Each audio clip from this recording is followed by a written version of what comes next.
안녕하세요. 저는 30대 주부입니다. 딸 둘을 낳아 기르고 있지만 하루하루 너무나 예쁘고 소중합니다. 자식 키우는 사람들의 마음이죠. 저 같다고 생각했지만 저의 엄마를 보니 그것도 아닌가 봅니다. 결국 제가 그 손을 놓아버리고 말았네요. 우선 제 집안 얘기를 해보자면 어릴 때 아빠와 엄마가 이혼하고 저는 아빠 밑에서 컸습니다. 어릴 때는 잘 몰랐지만 이혼 사유는 엄마한테 있는 것 같았고 이혼을 원하는 엄마에게 그냥 순순히 그 뜻을 받아들였다는 것만 알고 있었습니다. 구체적인 사유는 알지 못했지요. 엄마와 같이 산 시간이라 봐야 제가 초등학교 들어갈 무렵 정도였으니 별다른 추억도 없고 애틋함이나 사랑이 서로 없었음은 부정할 수 없는 사실입니다. 가끔 저를 보러 제가 다니는 학교에 찾아오기는 했었지만 그때 당시에는 엄마 자체에 대한 관심이라기보다는 저를 데려가서 사주는 피자에 더 관심이 많았습니다. 여하튼 엄마의 손길이 필요한 시기에 그러지 못하고 자랐죠. 제가 성인이 되었을 때 아버지가 자세한 얘기를 해주셨습니다. 사실관계를 확인하지는 못했지만 엄마에게 다른 사람이 있었던 것 같고 너무 결혼 생활 자체를 힘들어 했기 때문에 그냥 놓아줄 수밖에 없었다는 거였습니다. 그 말을 듣고 아빠에 대해 너무나 치근한 마음이 들었던 기억이 납니다. 엄마는 잊을만 하면 한 번씩 나타나서 얼굴을 보이곤 했습니다. 그렇게 와서는 한 번에 100만 원씩 쓰고 사라졌죠. 그때도 꼭 남자를 한 명씩 데리고 왔는데 올 때마다 다른 사람이었습니다. 그치만 별다른 신경 쓰지 않았습니다. 어차피 아빠와는 이혼한 사이였으니까요. 제가 돈벌이가 없는 학생 때는 그런 것도 좋았습니다. 가끔 용돈이나 받고 필요한 것 사주고 뭐 엄마라기보다는 그냥 1년에 한 번 정도 보는 산타 같은 느낌이었습니다. 그렇게 대학교까지 졸업하고 직장이 생겼습니다. 이젠 더 이상 누구의 손길이 필요치 않은 성인이 되었죠. 저도 이제 혼자서 힘들게 저를 길러준 아빠에게 효도를 좀 할 수 있나 싶었는데 역시 부모는 기다려주지 않는다고 했나요? 아빠가 뇌출혈로 쓰러져서 돌아가셨습니다. 아침에만 해도 잘 다녀오겠다고 인사하고 나왔는데 저녁에 집에 들어가 보니 그냥 뻣뻣한 시체가 되어 있는데 제 아빠인데도 무서웠습니다. 충격이 너무 커서 그 집에 들어갈 수가 없었습니다. 산을 치르고 나서 당장 어디 갈 곳도 없어 엄마에게 전화를 했습니다. 한 일주일이라도 같이 좀 지낼 수 있냐고 하니 난감해하더군요. 아, 같이 사는 사람이 있구나 싶었습니다. 이해한다고 하고 그냥 혼자서 호텔에서 며칠 동안 생활했습니다. 그때까지는 도저히 그 집에 들어갈 용기가 나지 않았습니다. 그렇게 제 마음을 추스르고 그 집을 정리했습니다. 한평생 그 낡은 집에서 사셨는데 요새 그렇게 흔하디 흔한 아파트 한번 못 살아보시고 돌아가신 것이 늘 마음에 걸렸습니다. 제가 그 집에 살 것은 아니었지만 그냥 두기로 했습니다. 마침 재개발 소식이 있기도 하고 또 아빠와의 추억이 담긴 그 집을 바로 팔아 치워버리기는 싫었습니다. 일상으로 돌아가 생활을 하며 저도 차츰 제 마음을 회복해 갔습니다. 그때 대학교부터 늘상 제 옆을 지켜주던 남자친구가 앞으로는 본인이 가족이 되어주겠다고 하며 청혼을 했고 저는 망설일 이유가 없었기 때문에 받아들였습니다. 그래도 엄마에게는 소개를 시켜줘야 할 것 같아 인사를 시켰고 엄마는 사람이 엄청 괜찮은 것 같다며 상견례를 하자고 했습니다. 사실 그냥 부모가 없다고 하고 결혼을 하고 싶은 마음이 컸습니다. 원래 혼주석에는 아빠가 안 끼기를 바랬는데 그렇게 되지 못했으니 차라리 큰아버지께 부탁해서 그 자리를 채우려고 했는데 엄마는 당연히 본인이 그 자리에 앉는다고 생각을 하고 있었습니다.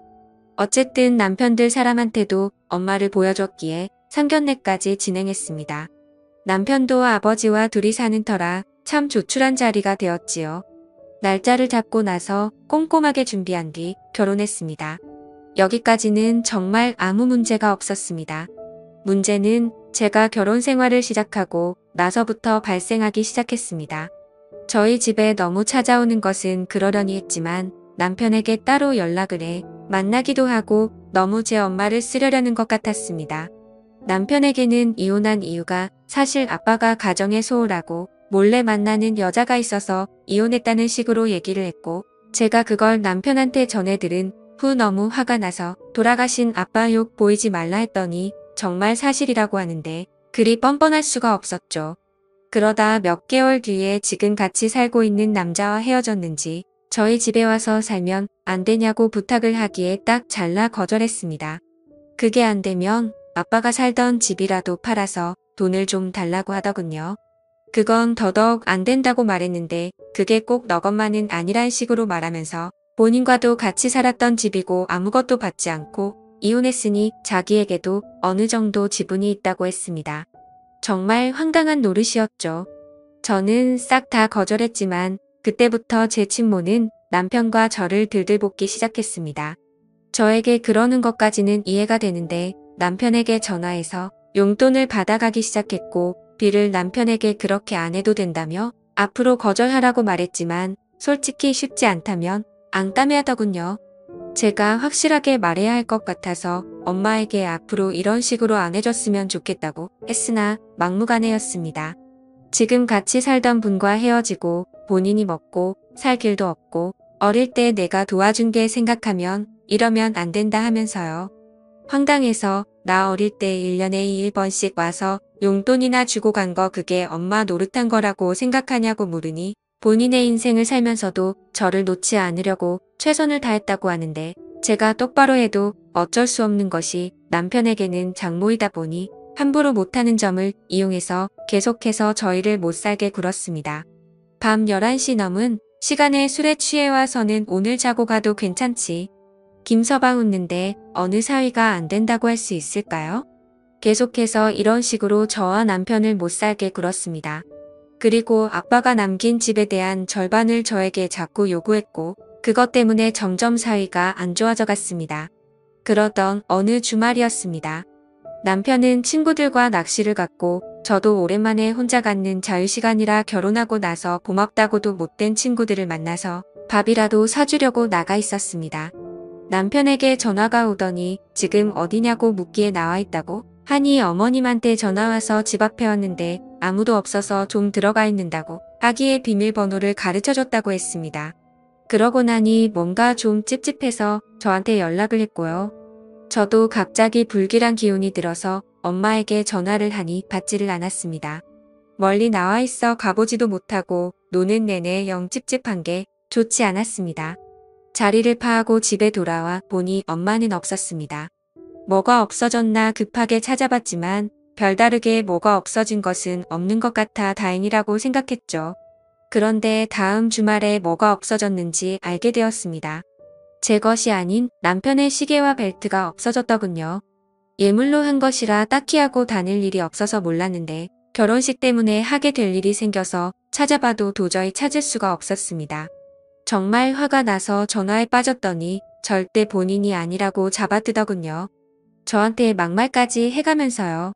이 년이 이제 어미를 도둑으로까지 본다면서 화를 내는데 저도 지칠 대로 지쳤습니다. 비밀번호 바꿨고 앞으로 함부로 들어오는 일 없었으면 좋겠다고 하니 어디 엄마한테 이따위로 행동하고 말하냐며 저를 나무랐습니다. 엄마인 것은 맞습니다. 그런데 어떻게 일이 당당하고 자기 마음대로인지 정말 저 같으면 부끄러울 것 같은데 말이죠. 남자 좋아 바람나서 남편이며 자식이며 버리고 나갔으면서 어쩜 일이 뻔뻔한지 정말 싫었습니다. 그냥 아빠가 돌아가시 전까지는 별다른 감정 없이 그냥 엄마로 가끔씩 얼굴이나 보며 편하게 지내면 될 줄 알았는데 제어해줄 아빠가 없으니 완전 막무가내였죠. 최대한 피해야겠다 싶어서 오는 연락도 잘 받지 않고 남편에게도 바쁘다는 핑계로 그렇게 하도록 했습니다. 집에 찾아와도 숨죽이고 없는 척한 적도 있습니다. 정말 날 낳아준 엄마한테 이렇게까지 해야 하나 싶었지만 그렇게 하지 않으면 너무너무 스트레스를 주었으니까요. 자질고레한 살림살이를 가져가기도 하고 자꾸 돌아가신 아빠 얘기를 하는 것도 싫었습니다. 또한 잠자고 간다고 할 때마다 너무너무 싫었고 다음 날 출근해야 하는 남편을 앉혀놓고 소주를 권하고 마시고 취하고 그런 모습들 정말 남편한테 부끄럽고 싫었습니다. 그렇게 피하며 산지 3개월쯤 지났을까요? 시아버지에게 전화가 왔습니다. 오랜만에 둘이 만나서 저녁이나 먹자고요. 워낙 다정하신 분이라 저를 많이 예뻐해 주셨습니다. 가끔 비싸서 사 먹기 망설여지는 것들 생각해 두었다가 만나면 꼭 말하라고 해주시고요. 그날도 그런 날이라 생각하고 약속한 곳에 나갔습니다. 저녁을 맛있게 먹고 커피도 한잔 하자고 하시기에 카페에 갔는데 정말 충격적인 얘기를 들었습니다. 쥐구멍에라도 숨고 싶을 정도로요. 저의 엄마가 시아버지에게 전화해서 만나자고 했고 처음에는 사돈이니 별다른 생각 없이 만났는데 별다른 용건이 없었습니다. 그래서 그냥 넘겼는데 또 다음 날에도 연락이 오고 또 연락이 오고 사돈이라 계속 거절하기도 그래서 몇 번 만났는데 어느 날은 술을 한 잔 하자고 하기에 마셨는데 같이 외로운 처지인데 서로 이렇게 위로해주면서 사는 것이 어떻냐고 물었다고 하더군요. 시아버지는 너무 민망하고 황당해서 저한테 이런 말을 해야 할지 많이 망설였는데 조금 불편하니 어머니에게 잘 좀 말해달라고 하셨습니다. 그 얘기를 들으니 너무 얼굴이 화끈거리고 창피해서 어디 숨고 싶었습니다. 남자 좋아하는 것을 알았으나 어떻게 딸의 시아버지한테까지 접근해서 부딪히나 싶어서요. 시아버지에게 정말 죄송하다 말하고 저희도 많이 곤란한 상황이라고 말씀드리니 괜히 말했다며 미안해 하시길래 절대 그런 게 아니라고 제가 꼭 단단히 말하겠다고 죄송하다 했습니다.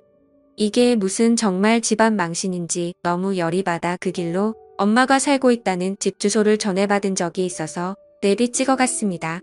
배를 누르니 사람이 나오는데 엄마가 아니기에 집을 잘못 찾았나 싶었는데 그 집이 맞더군요.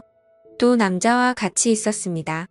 제 남편의 시계를 차고 있기에 바로 알아보았죠.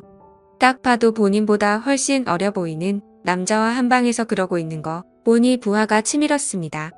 그러거나 말거나 제가 알바는 아니지만 딸 입장 난처해지게 시아버지한테 찝쩍거리는 건 무엇이며 그래놓고 딴 남자한테 사위 예물까지 갖다 바치고 집에서 둘이 그러고 있으니 열이 안 받을 애야 안 받을 수가 없었죠. 순간 눈이 뒤집혀서 시계를 뺏으려고 했는데 그 남자가 당신 누구냐며 저를 미친 여자 취급했습니다. 그때 엄마가 나와서 내 딸이라면서 일단 나가서 얘기하자고 하기에 겨우 진정하고 나와서 안 훔쳐갔다 하더니 결국 저 남자 갖다 주려고 그런 거냐고 하니 미안하다고 하더군요. 시아버지한테는 왜 그런 식으로 행동했냐 정말 창피해 죽겠다고 하니 그 영감이 먼저 본인한테 추파를 던졌다나 뭘 하나 어쩌고 하기에 진심으로 짜증나서 그냥 앞으로 보고 살지 말자고 했습니다. 그랬더니 천류는 못 끊는 거라고 또 씨알도 안 먹히는 소리를 하기에 난 그냥 핏줄 없이 살아도 엄마랑은 이렇게 못 살겠다고 했습니다. 이제 엄마라고 부르고 싶지도 않다고요. 이제 그만 서로 각자 살았으면 좋겠다고 했습니다. 그러니 그러면 끊어줄 테니 아빠 살던 집 팔아서 반절 가져오라고 하더군요. 진짜 마음 같아서는 던져주고 먹고 떨어져라 하고 싶은데 그 심해서 그러기도 싫었습니다. 당장 저놈이 하고 있는 시계 가져오라고 했더니 본인 창피해지게 왜 그러냐고 그냥 가라고 하기에 비싼 것이기도 하고 소중한 예물인데 그걸 훔쳐가는 개말이 되냐고 당장 받으러 간다고 하니 저를 잡아세우더니 이 년이 정말 미쳤나 하면서 제 머리를 때리기에 저도 눈이 뒤집혀서 머리채를 잡아버렸습니다. 완전 이성을 잃고 그러고 나서 정신 차려보니 둘 다 만신창이가 돼 있었죠. 엄마는 저에게 천하의 목술년이라며 욕을 했지만 차라리 잘 되었다 싶었습니다. 그냥 그 시계 갖고 떨어져라 또 한 번 내 삶에 걸리적거리면 절도 죄로 신고한다고 해버리고 집으로 돌아왔습니다. 남편은 무슨 일이 있었냐고 난리가 났고 제 얘기를 듣더니 그제서야 진짜 나쁜 여자라며 제 편을 들어주었습니다. 아무래도 장모이긴 했으니 욕하기가 쉽지 않았겠죠. 그래서 앞으로 절대 받아주지 말라 하고 난 이 년을 끊고 살겠다고 했고 남편도 동의했습니다. 아니나 다를까 며칠 뒤에 남편에게 전화가 와서 용돈 좀 줄 수 있겠냐고 했다더군요. 남편이 무슨 염치로 저한테 전화하시냐고 앞으로 이런 전화 안 해주셨으면 좋겠고 아내가 2년 끊고 산다고 하니 저도 그 의견 따르겠다 하고 딱 끊었다고 하더군요. 저한테 잘했지 하기에 잘했다고 칭찬해 주었습니다. 그 얘기를 들으니 제가 다 속이 시원했죠. 시아버지에게도 솔직하게 다 말했습니다. 여태까지 시달려왔던 것, 이번에 있었던 일까지도요. 정말 콩가루 집안에서 큰애구나 생각할까 싶어 최대한 아무 일 없는 척을 하려 했는데 그냥 솔직하게 털어놓는 게 낫겠다 싶었죠. 시아버지는 이해해 주셨고 앞으로 본인도 연락이고 뭐고 안 받을 테니 걱정 말라고 해주셨습니다. 며칠 뒤에 또 집으로 찾아왔지만 문전박대했고 인터폰 너머로 앞으로 또 한 번 찾아오면 그때 말했던 절도범으로 신고할 테니 그런 줄 알아라고 엄포를 놓았더니 욕을 몇 번 하다가 없어졌더군요. 처음에는 정말 이 여자가 제 친엄마가 맞을까 싶을 정도로 너무나 고통스러웠습니다만 그냥 정말 남으로 살자고 생각해버리고 행동하니 별거 아니었습니다. 아마 제가 아빠도 없고 형제도 없으니 유일한 가족은 엄마라 생각해서 싫든 좋든 그래도 놓지 않고 어떻게든 맞춰주려 했으나 정말 한번 이상한 사람은 끝까지 가네요. 정말 저런 여자를 저한테 한 번도 나쁜 사람이라고 욕하지 않았던 아빠가 너무나도 멋진 사람이었음을 알게 되었습니다. 그렇게 아예 보지 않고 살고 있습니다. 몇 개월 전에 있었던 일인데는 경찰서에서 전화가 와서 파님 계시냐 묻기에 그렇다 하니 잠깐 와주실 수 있겠냐고 하더군요. 안 간다고 했습니다. 딸은 딸인데 2년 끊고 산다고요. 무슨 일인지 궁금하긴 하나 또 더러운 일 휘말리고 싶지 않았네요. 전세 기간이 끝나면 이사도 가고 폰 번호도 바꿀 생각입니다. 가족 번호 전체 전부 다요.